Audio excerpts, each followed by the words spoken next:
أعوذ بالله من الشيطان الرجيم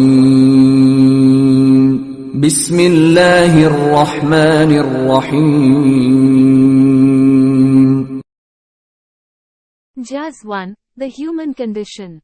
Ayat 1-20. The focus of the first juz revolves around three categories of people based on their belief in Allah. One category consists of people who want to guard themselves from harm, thereby leading them to seek guidance, believe in the unseen, pray, give charity, and believe in all of the prophets. Those belonging to the second category will be presented with guidance and disbelieve in it.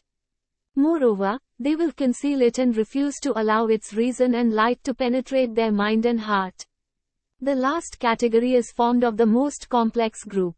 In this category are people who outwardly affirm their belief, in keeping with the first group. However, inwardly they work to undermine the good work of the believers, thus siding with the second group of people who disbelieve. Allah describes them in great detail because they are the most conflicted group.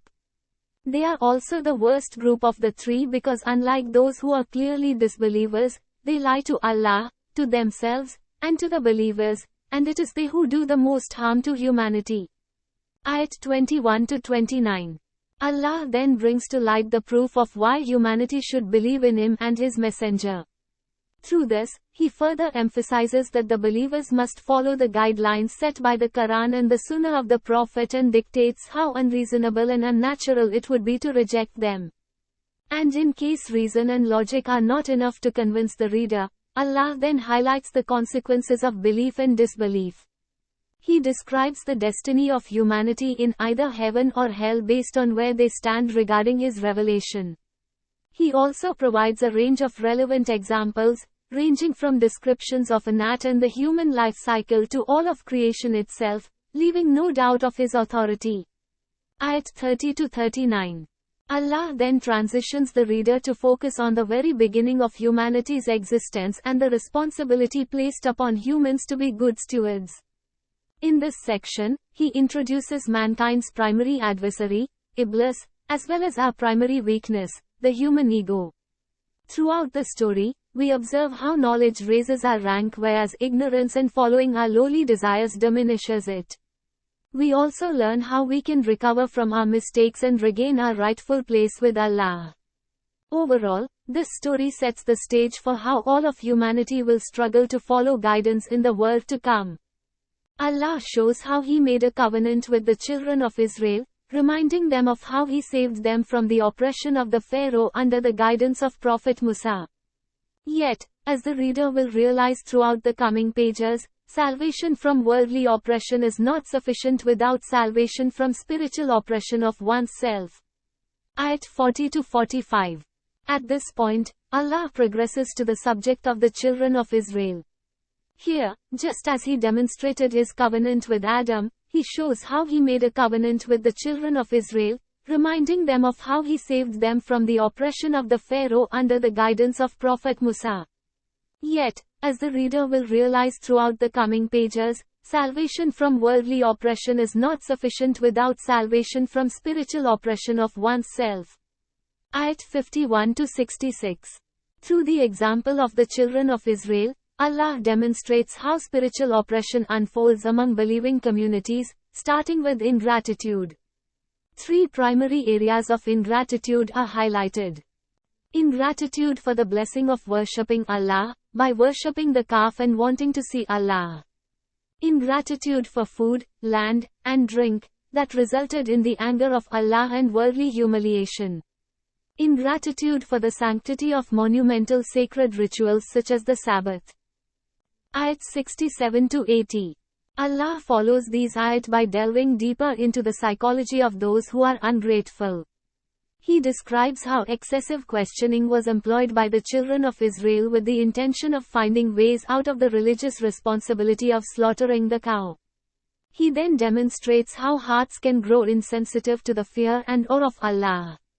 Lastly, He shows how some of them intentionally distort the meaning of revelation and withhold information to transform the religion, making it fit one's lowly desires. Another group remains ignorant of what is detailed in the scriptures, thereby purely relying on imagination and assumption to determine what Allah wants. Ayat 81-93. Allah elaborates on the nature of His covenants and how they can be broken. He portrays all the examples of how this happens in the following ways. By only using parts of the sacred law that give oppressors an advantage over the oppressed while ignoring other parts that require one to give up worldly possessions. Killing and lying about the messengers who do not support one's lowly desires. Anticipating the assistance from Allah, but then rejecting it when it arrives because it does not fit their sense of worldly dominance.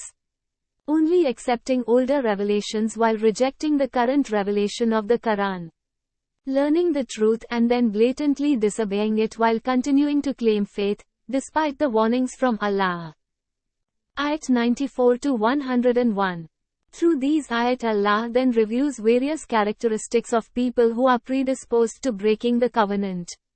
Of such individuals, there are those who love the life of this world more than the next, while others despise specific messengers and angels of Allah.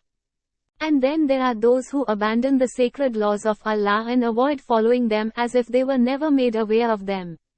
Ayat 102-123. Allah exposes the jealousy in the hearts of some people of other faiths.